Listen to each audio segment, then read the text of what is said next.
This is how to pick the best moves or techniques in wrestling to focus on. Very simple. Just look at the most common positions. So if you had 7,000 attempts from the free throw line as a basketball player, you would say, holy cow, that's a pretty common situation I find myself in. You might spend maybe 30% of your practice time, maybe even 90% from the free throw line at practice. You're going to live there. Well, in wrestling, think about this. There are many common positions. Some are very common to advanced wrestling.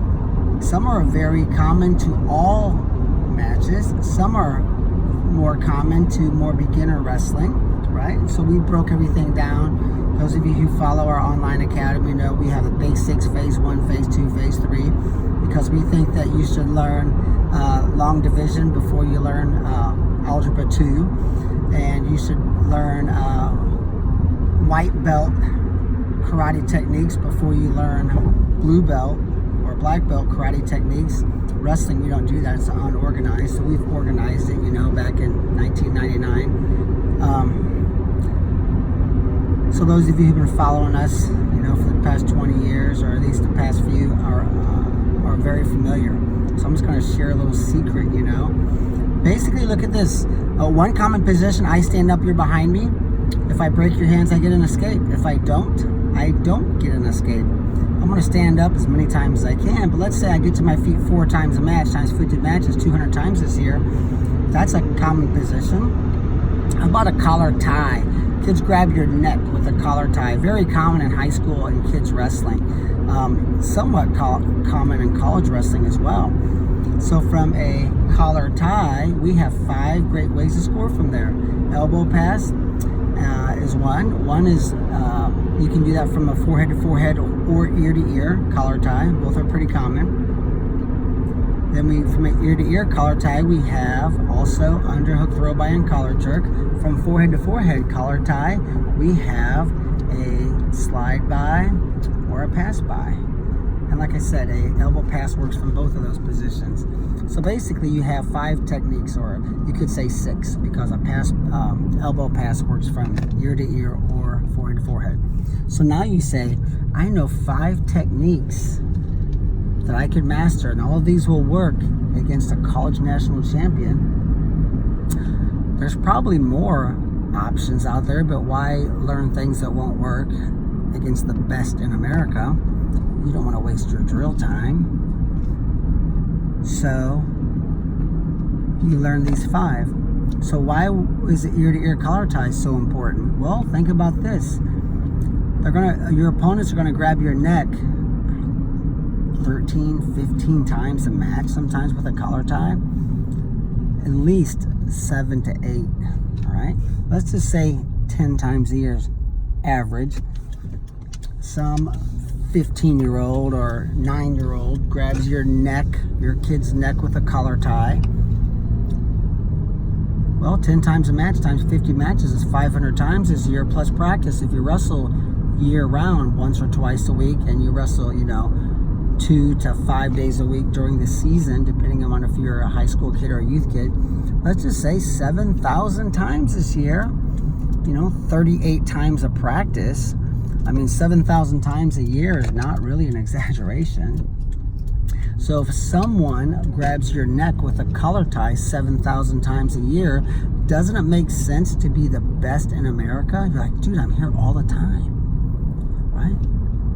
This is probably at least one of the most common positions. We have them all mapped out, right? And if you wanted our system, you can get it at our online academy at purlerwrestling.com. If you wanted to get a pen and paper, write your own down, that's good too, right?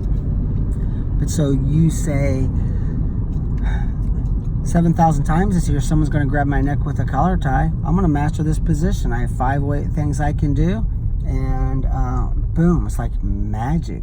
You're starting to score more points. And then you look at these other common positions, some of which maybe you never thought about, and you go, wow. So we like to say, what's the best, let's just say 2 to 3 ways to score from the most common positions in wrestling. We have usually 1 to 5 ways, depending upon if you're a beginner or a super advanced elite wrestler, right? We have wrestlers taking visits over the next few weeks to Princeton, Cornell. One of our athletes has been in touch quite a bit with Iowa State, University of Wisconsin, and so a lot of our super elite athletes, you know, we have 7 ways to score from a front headlock, or our regular academy kids or our phase 1 online academy students will have 3 ways to score from a front headlock, and our basics kids will have 2 ways to score from a front headlock. Our beginning academy kids have 2 ways. So there's sort of a hierarchy, right? Now I will tell you that the kids who have 7 ways to score, let's say from a front headlock, they also have the best 2 that the basics kids have, because those are the best, right? So when you look at your, don't think you're going to be erasing techniques like, oh, I don't need that anymore because now I'm a more advanced wrestler. Well, because you shouldn't be showing your newer wrestlers anything that won't work, at a national level in high school or college. So sure, we're just adding to the stack of techniques that they need to master, but we're never alleviating techniques that they already learned, because we don't learn things that don't work to begin with, right? And that's a big part of wrestling, is sometimes, our kids know a lot of stuff, but half the stuff that they know isn't going to work. So I would definitely encourage you to look at the common positions and map out the best few ways to score from there. If you did have interest in our online academy, it's just $179 to get in, one-time fee, and it's $14 a month. We figured that was a much better way of doing it than just doing a one big flat fee, which could have made it unaffordable to some people. So anyway, hundreds and hundreds and hundreds of people are on our program right now, and we've been doing this since 2005. But we took our DVD format and we put it on a streaming format, and it's pretty incredible. You can check it out. There's free samples at purlerwrestling.com. Go to Online Academy, check the free samples. If you decide to figure out your own system, that's good too. But there's some advice on at least a good starting point. Good luck.